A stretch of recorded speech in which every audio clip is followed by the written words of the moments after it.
खड़े होते ही एकदम से गाड़ी वाड़ी को फेंकने लगा।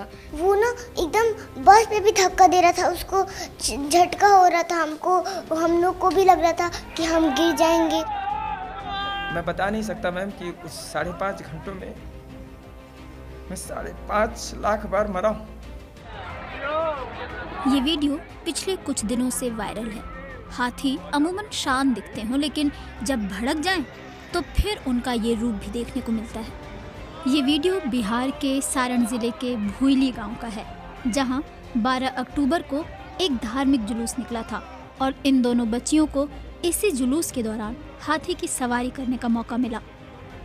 मेरे को पापा प्रॉमिस कर रहे थे कि तेरे को बिठाऊंगा, और क्योंकि मैं उस समय बैठी नहीं थी, क्योंकि मैं उस समय छोटी थी तो नहीं बैठी थी, तो पापा हम लोग को प्रॉमिस कर बिठाऊंगा, फिर और बिठाए भी।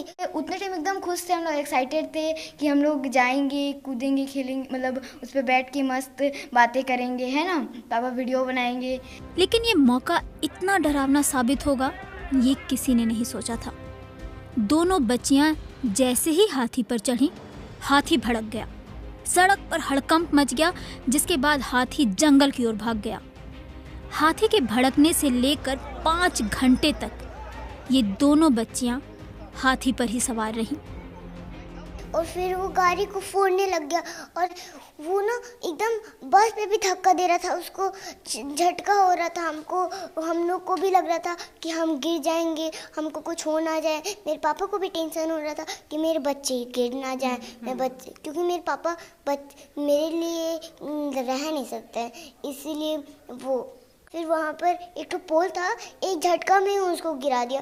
फिर वो जंगल में गया। को ना तब समझ में आया जब पापा जी मुझे नहीं दिख रहे थे कि मेरे को तब समझ में आया कि मैं एक बड़ी बहन हूँ। इसको इतने अच्छे से मेरे को बहुत अच्छा लगा कि जब मैंने इसको अच्छे से ध्यान दिया, उसको कुछ लगा बट बचाया मैंने को मेरा। और ये भी मेरे से ज़्यादा, मेरे को कई गुना ज़्यादा ये स्ट्रॉन्ग है मुझसे। मेरे को ये लगता है कि अगर ये रोने लग जाती ना तो मेरा हिम्मत डाउन हो जाता। जब वो अंदर चले गया था, है ना, और कूद रहा था, इंसान को मार रहा था, तो थोड़ा डर अंदर आया। उसके बाद फिर मैंने पापा को सपोर्ट किया, इसलिए क्योंकि पापा जी बहुत रो रहे थे हम लोग के लिए, कभी 2 मिनट सेकंड भी नहीं रहे हम लोग के थे, वो तो 5 घंटे थे।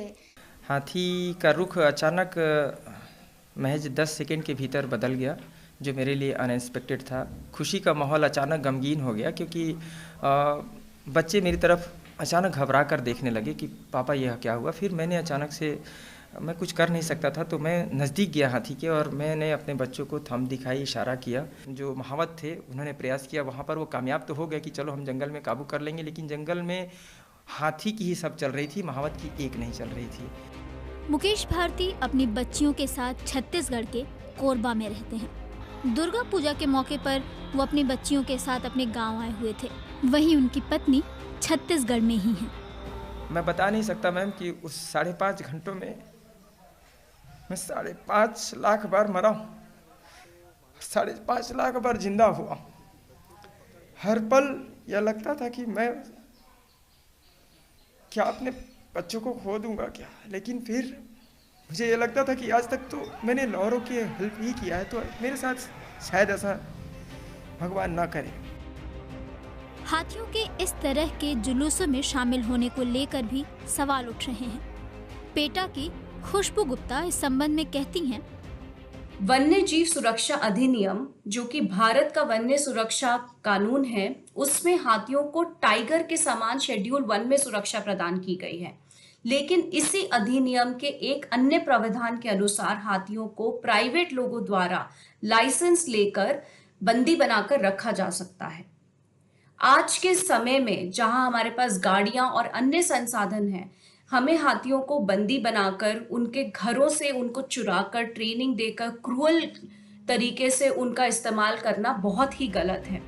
इस घटना में हाथी के पैर से कुचलकर एक शख्स की मौत हो गई थी। अब स्थानीय प्रशासन ने अखाड़ा जुलूस के 21 आयोजकों सहित 200 अज्ञात लोगों पर एकमा थाने में FIR दर्ज की है।